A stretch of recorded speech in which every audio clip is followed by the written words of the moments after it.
सकारात्मक सोच को आओ सारे भारत में फैलाए, सकारात्मक ऊर्जा का आओ सब में संचार कराएं। ऐसा ना हो कि हम अपनी जिम्मेदारी भूल न जाएं। क्यों इंतजार करें हम किसी का, आओ एक मशाल जलाए। जय हिंद। 6 अक्टूबर 2024 को एक विशेष कार्यक्रम आरजेसीएस के साथ खुली चर्चा का आयोजन किया गया है, जिससे कि हम लोग सकारात्मक वर्ष में नई तरह की शुरुआत करें। जैसे कि आप लोगों ने देखा कि मैनिफेस्टो जो है वो धीरे धीरे लागू हो रहे हैं और 4 सर्टिफिकेट भी दिया गया संस्कार भारती हॉल में, आईटीओ नई दिल्ली में, क्योंकि उन लोगों ने जिम्मेवारी ली है। और न्यूज़लेटर आपका, यानी मुखपत्र आपका, आपकी कविता, कहानी, आपके विचार जो है वो सब प्रकाशित हो रहे हैं। 2 अंक निकल चुके हैं, तीसरा अंक भी फिजिकल बैठक में होगा और वो 29 के लगभग होगा और पीडीएफ उसकी ग्रुप में भेज दी जाएगी। यानी आप कुछ लिखते हैं, कुछ बोलना चाहते हैं, तो आरजेएस आपको वो मंच प्रदान कर रहा है। आज खुली चर्चा इसलिए है कि सकारात्मक पत्रकारिता से सकारात्मक भारत निर्माण करते हुए हम लोग वैश्विक आंदोलन तक पहुंचे हैं। देश विदेश के लोग जुड़ रहे हैं और वेबिनार में भी आते हैं। अब ये आप देख रहे हैं, ये पब्लिक एड्रेस सिस्टम है। इसमें 3 माइक लग सकते हैं। 2 तो आपको यहाँ दिख रहे हैं, ये कॉर्डलेस माइक है, जिसमें से कि एक माइक जो मंच पे बोलेंगे और एक ऑडियंस कुछ पूछना चाहेगी, इंटरेक्टिव सेशन करना चाहेंगे, जो कि हम लोगों का हर बार होता है। तो ये लागू हो गया है। अब हम लोग 8 अक्टूबर को सायं 3 बजे सरदार पटेल, जो कि पूरे भारत के एकीकरण के पुरोधा हैं, उन्होंने देश को एकजुट किया था, उनकी की मार्गदर्शन में, उन्हीं की प्रेरणा से उनको हम लोग कोटि-कोटि नमन करते हुए, पहले भी लोग तिरंगा यात्रा के अभियान भी हम लोग वहाँ गए थे, 15 अगस्त को भी जाते हैं और जगह भी जाते हैं जहाँ प्रतिमा होती है, वहाँ माल्यार्पण करके हम लोग उनसे प्रेरणा लेकर आगे बढ़ने का प्रयास करते हैं। भारत के ये सपूत लोग हैं। तो अब करना क्या है कि खुली चर्चा में आज हम लोग ये चर्चा करेंगे, चौथा ग्रंथ आने वाला है और वो चौथा ग्रंथ आपको 19 जनवरी 2025 को आएगा।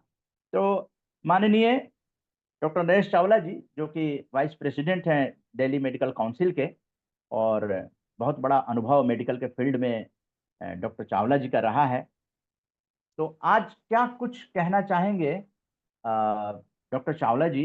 आपके मन में क्या आता है? ये अभियान तो चल रहा है, चलता रहेगा, 2047 तक का है, लेकिन मार्गदर्शन बहुत जरूरी है, क्योंकि दिशा जब मिलती है तब जाकर सकारात्मक बदलाव की दशा भी सही होगी। तो बहुत बड़ा मार्गदर्शन डॉक्टर नरेश चावला जी दे सकते हैं, क्योंकि ये सोशल मेडिकोलॉजिस्ट हैं, एक तरह से कहें तो सामाजिक रूप से काफी पार्टिसिपेट करते हैं। इनके अंदर अदम्य उत्साह है, लोगों के स्वास्थ्य को लेकर, हेल्थ फॉर ऑल के लिए काफी काम करते हैं, जनता के बीच जाते हैं, जनता को एड्रेस करते हैं, और आरजेएस के मंच पर भी कई बार आपका हम लोगों को सानिध्य मिला है। डॉक्टर नरेश चावला जी, आपके मन में क्या है? आज खुली चर्चा में आपका स्वागत। धन्यवाद मन्ना जी। पहली बात तो आपका धन्यवाद ही हूँ, आपने मुझे ये मौका दिया, और अप्रिशिएट करूंगा कि जो आरजेएस के माध्यम से आप जो पिछले ऑलमोस्ट आपने कहा कि 259 ऐसे एपिसोड्स हो चुके हैं, जिसमें कि आपने लोगों को इन्वॉल्व किया है, तरह तरह की जो विषय हैं, जो सामाजिक भी हैं, जो कि मेडिकल इश्यूज भी हैं, वो जो सांस्कृतिक इश्यूज भी आप ऊपर लाए हैं। तो जो मुझे आइडिया था, जो आज मुझे कहा गया था, हालांकि आपने मुझसे पूछा कि लोगों को कैसे इन्वॉल्व किया जाए, मैं उस बारे में भी बातचीत करूंगा। और दूसरा मैं बातचीत करूंगा जो एक बहुत ही प्रज्वल मुद्दा है इस टाइम, जो था मानसिक स्वास्थ्य का मुद्दा। उसके बारे में भी आज बातचीत करना पसंद करूंगा कि ये मुद्दा पिछले कुछ समय से इतना इम्पोर्टेंट हो गया है कि हम अपनी फिजिकल हेल्थ तो जानते हैं, एक आदमी शक्ल से अच्छा खासा लग रहा है, एक आदमी बिल्कुल ठीक बिहेव कर रहा है, वो पता चलता है कि उसके साथ कुछ हो जाता है, कोई अप वो कोई वो सुसाइड कर लेता है या कोई ऐसी चीज़ हो जाती है। तो आज मैं 2 चीज़ों के बारे में बातचीत करूँगा।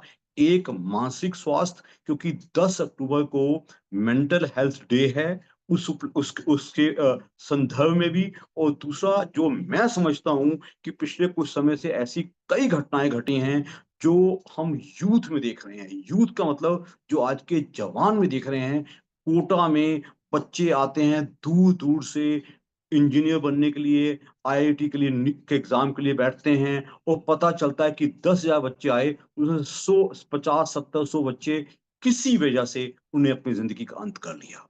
ऑलनी इंस्टीट्यूट का एक एक मौलाना आज़ाद का एक डॉक्टर जो कि एक 2017 का टॉपर है, उससे बड़ा कोई बच्चा हो नहीं सकता।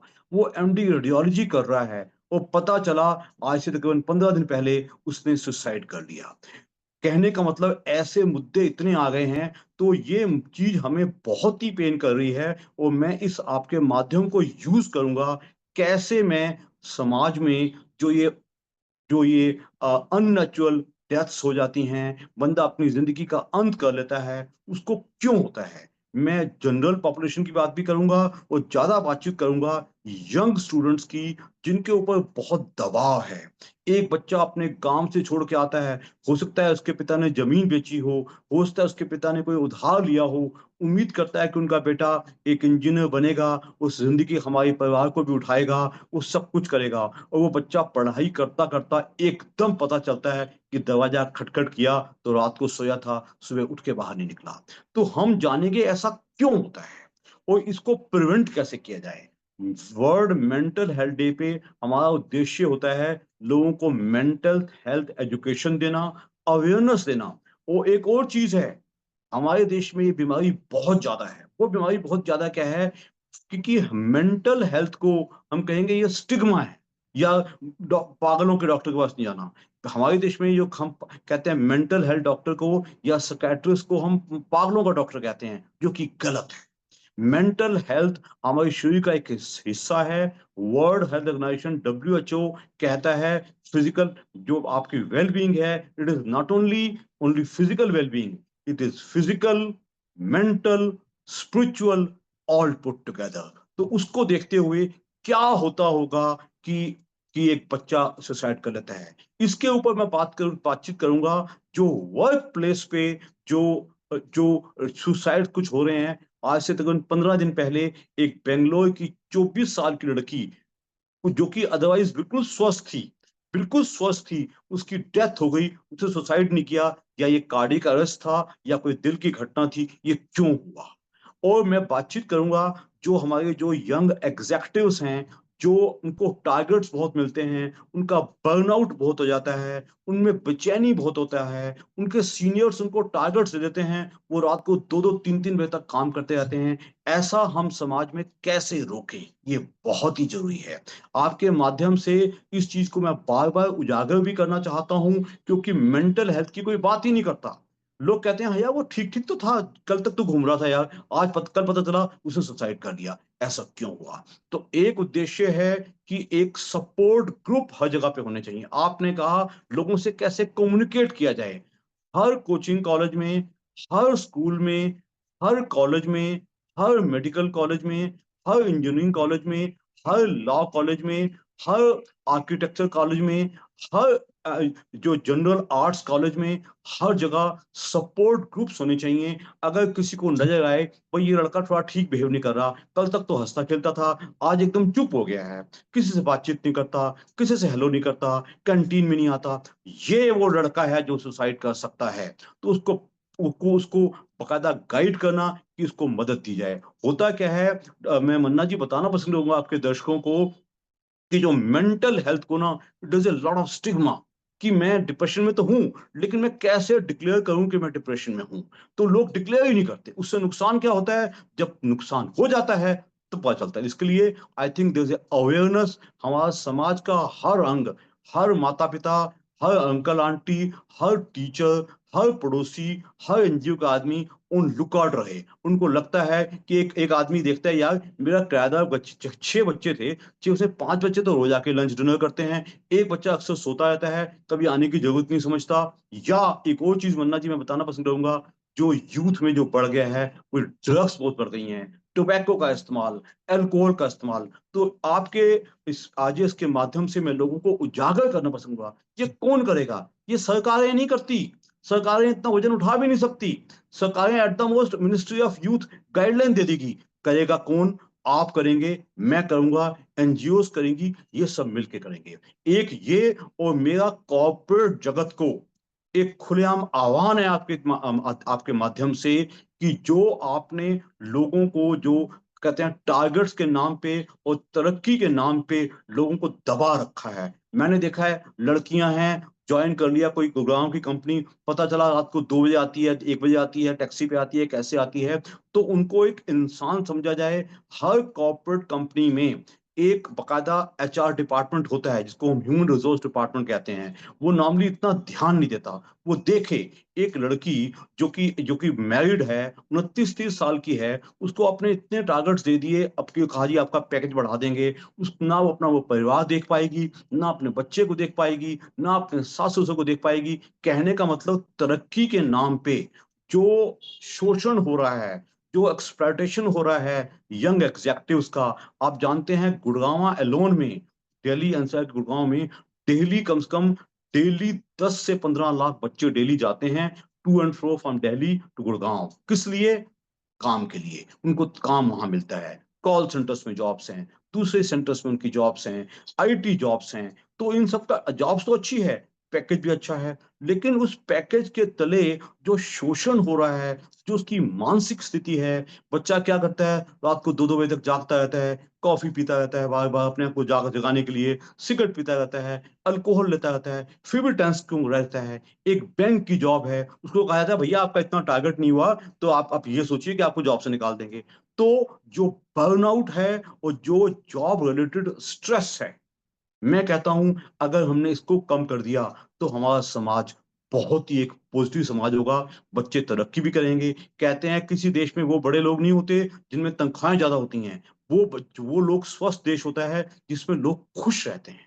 तो हमारा काम ये भी है, हम खुशी बांटें। खुशी कैसे बांटेंगे? खुशी हम एक दूसरे को देख के बांटेंगे। जब से मुझे पता चला कि 24 साल की एक बच्ची, 24 या 25 साल की बेंगलोर की एक executive, she died of cardiac arrest, और पता चला वो बहुत स्ट्रेस रहती थी अपने टारगेट से चक्कर में, टारगेट पूरे नहीं होते, उसका जो टीम लीडर है उसको डांटता रहता है वगैरह वगैरह। और प्लस जो मैं ये वारदातें देखता हूँ कोटा में, दिल्ली में, कोई लॉ का स्टूडेंट, कोई सीए का स्टूडेंट, कोई मेडिकल स्टूडेंट, कोई इंजीनियरिंग का स्टूडेंट बड़ी उम्मीदों से आगे आता है। वो पता चलता है कि 1.5 साल पढ़ने के बाद उसको लगता है मैं तो कोप अप नहीं कर पाएगा, वो वापिस जा नहीं पाएगा। उसके ऊपर माँ बाप का भी दबाव है, समाज का भी दबाव है, उसके ऊपर पीयर ग्रुप का भी दबाव है, भाई बड़ा शेख ही बनता था, अपने आप को ये करने आया था, और ऑल एट वंस ही suicides.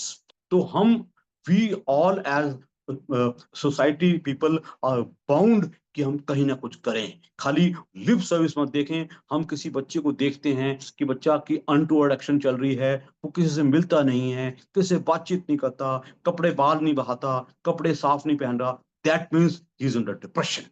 It is the time जब इसको एक प्रॉपर असिस्टेंस मिले, उसके कलीग्स को उसको लेके जाएं। जो मैंने कहा कि हर जगह पे एक सेंटर होना चाहिए, काउंसलिंग सेंटर। उससे बताया जाए भाई अगर तू पास नहीं भी होगा, अगर तू थोड़े नंबर कम भी ले आएगा तो ये जिंदगी का अंत नहीं है, जिंदगी भी बहुत बड़ी है। कहते हैं ना, जो सफल नायक है उसको हारना भी आना चाहिए। हमें शुरू से ट्रेनिंग ये दी जाती है मन्ना जी कि आप सिर्फ जीतिए जीतिए जीतिए। ये गलत है। हमें मानसिक रूप से हारने के लिए तैयार नहीं किया जाता, लेकिन जीतता वही है जो हार के लिए तैयार रहता है। तो आई थिंक आपके माध्यम से मैं इस चीज को उजागर करना चाहता हूँ on the world mental health day, लोगों की और मेंटल हेल्थ का क्या रखा जाए। इसके अलावा मैं बातचीत करना चाहूंगा ओल्ड एज, जो हमारे बूढ़े माँ बाप हैं, एल्डरली पीपल हैं, उनको हम उतना अच्छा नहीं देख रहे जितना हमें देखना चाहिए। मैं ऐसे हजारों मकान दिल्ली में जानता हूँ जहाँ 300-300, 500 की कोठियां हैं, माँ बाप बुढ़ा बुढ़ी रहते हैं, बच्चे एक अमेरिका में है, एक इंग्लैंड में है, एक यहाँ है। कहने का मतलब माँ बाप को कौन देखेगा? माँ बाप को कौन देखेगा? क्या माँ बाप की सेवा करना या उनकी देखभाल करना हमारा फर्ज नहीं है? अगर बच्चे बाहर हैं तो सोसाइटी मस्ट टेक ओवर।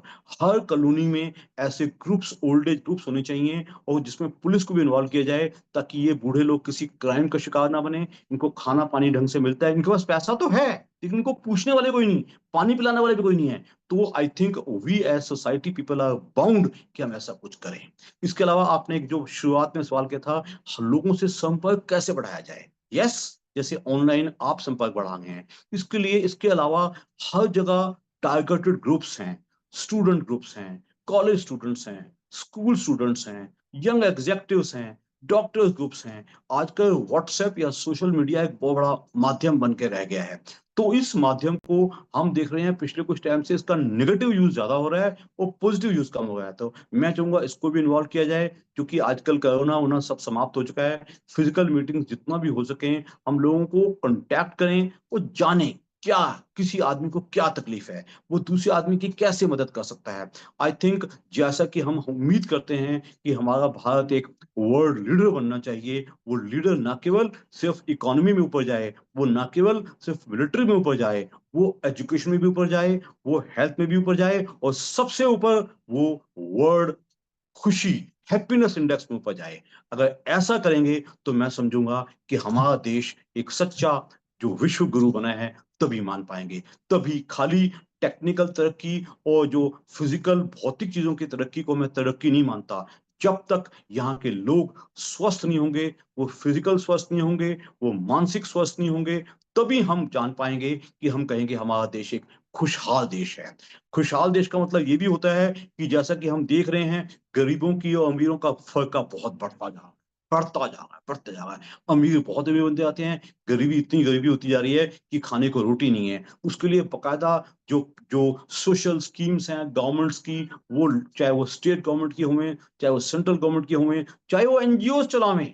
विदेशों में मन्ना जी मैं बता दूं, अमीर लोग ऐसे बैठे हैं जो कहते हैं जी मेरी 10% दौलत ले लो, इसका कुछ किया जाए, उसको प्रॉपर यूटिलाइज किया जाए। तो मैं समझता हूं हम सब एज ए समाज का अंग, वी आर बाउंड कि इस चीजों को हम बढ़ावा भी देवें, इसका अंग भी बने और एक्चुअली इसमें पार्ट भी लेवें। खाली लिप सर्विस मत देने, मैंने कह दिया मैं ये होना चाहिए, ये होना चाहिए, करेगा कौन?